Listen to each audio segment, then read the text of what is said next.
За энэхүү туулын хордны замын төслийн төсөвт өртөг 234 их 80 төгрөгөө.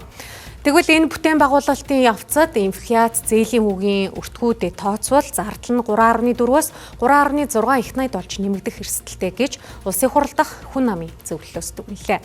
Мөн 234 их 80 төгрөг нь улсын төсвийн орлогын 12%, нийслэлийн төсвийн орлогын 93%-тай тэнцэж байгаа юм. Иймээс ч туулын хордны замын төслийг одоо баталсан трассаар нь хэрэгжүүлэх боломжгүй, үр ашиггүй төсөл гэж үзжээ. Харин богд уулын араар тавьсан уулын замаа өргөхдөх байдлаар Улаанбаатар хотыг дайран өнгөрөх урсгалыг зохицуулах нь үр дүнтэй гэх саналыг гаргасан байна. 234 их 80 чи яг энэ төслийн потенциалны бодит өртөг мөн үү гэхэд үгүй байна. Бид нар одоо жишээлбэл автозам замын барилгын одоо байгууламжийн төсөвт өртгийг тооцдог дүрмийг харлаа.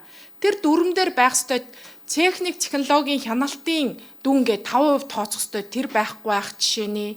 За мөн одоо захиалагчийн хяналтын зардал гэдэг энэ тооцоо ороогүй байх шиг одоо бидэрт байгаа мэдээлэл шүү дээ. Ингээд нэмээд тооцохоор тэгээ инфляцаа тооцъё. Одоо ихэнх одоо барилгын материал нь гаднаас импортоор орж ирнэ. Тэгэхээр инфляцийн хувьд багаар тооцоход за мөн одоо засгийн газрын өнөөдрийн 4 сарын одоо 11-ний байдлаар засгийн газрын үн цасны өгөөжийн хувь бол 10%-тай байна. Тэр хэмжээнд нь тохируулаад инфляцтай оруулаад тооцсон байгаа. Гэх мэтэр ингээд тооцоод үзэхээр энэ зардал бол даруй 5-аас 60% нэмэгдэх магадaltaй байна.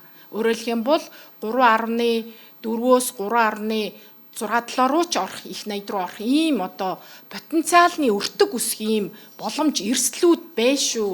Тэр энэ дээр бид нар анхаарах ёстой.